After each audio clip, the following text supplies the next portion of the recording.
Most people have or have had a dog in their home before. For me, I've always had multiple dogs. There are many ways to get a dog. You can get one from a breeder, be lucky enough to find one, have one gifted to you, or adopt one from a shelter. Today I'm going to talk about how to adopt a dog from a shelter and get your forever friend. First, you need to analyze your lifestyle. The ASPCA has an article called Adoption Tips. They say having a dog is a multiple-year commitment and you need to make sure that you're ready for that. You need to make sure that you can provide training, exercise, food, shelter, and everything else that a dog comes with, such as toys, shots, vet visits. If you're not, then you should reconsider. You also need to see how your work schedule will be. You need to make sure that you have time for your animal. If you're someone who travels a lot, having a pet is probably not for you. After considering your lifestyle, you should try experiencing a dog on your own. I've done this myself and I found it to be very eye-opening. You should take a dog on for a weekend. You can do this by asking family and friends if they have any vacations or times that they're going to need a dog sitter coming up.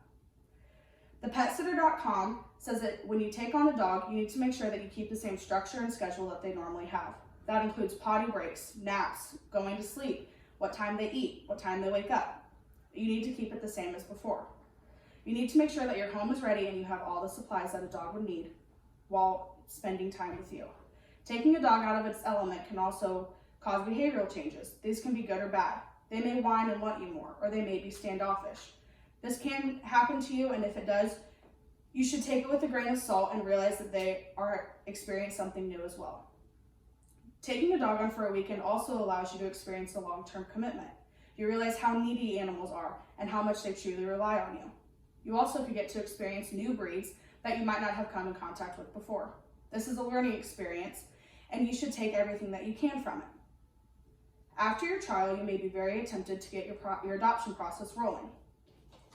I recommend going to your local shelter. The Humane Society's website encourages people to come in and meet new dogs.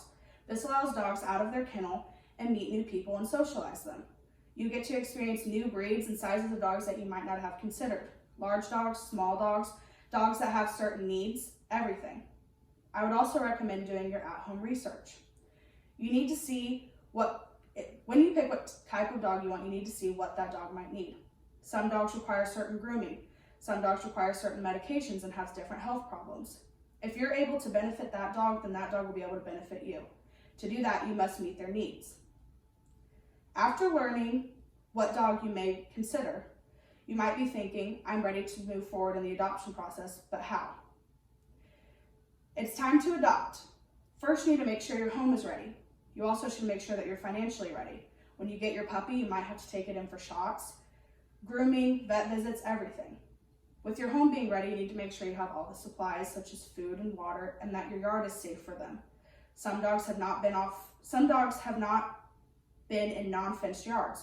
This can cause them to run away or be nervous. You should be prepared to take your dog home. You need to have all the proper documentation and payment for the dog.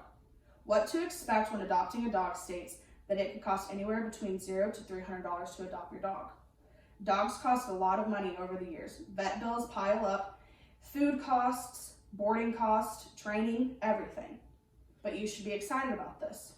Being excited will take some of your nerves away when doing this. TheBark.com has an article called Helping Your Dog Adjust to Its New Home. In the article, it states that your dog needs love and affection and safety. If you're not willing to provide that or able to provide that, then you really should reconsider. Your dog is going to be with you for a while, and you need to make sure that you have a stable environment and work life that you're going to be able to take care of it. I've given you the information that you need to adopt a dog. You understand that dogs have a lot of needs and they need time and affection. Dogs are a lifelong companion, well, at least for their lifetime. You would never want to get a dog and have to rehome it or change your decisions about your life.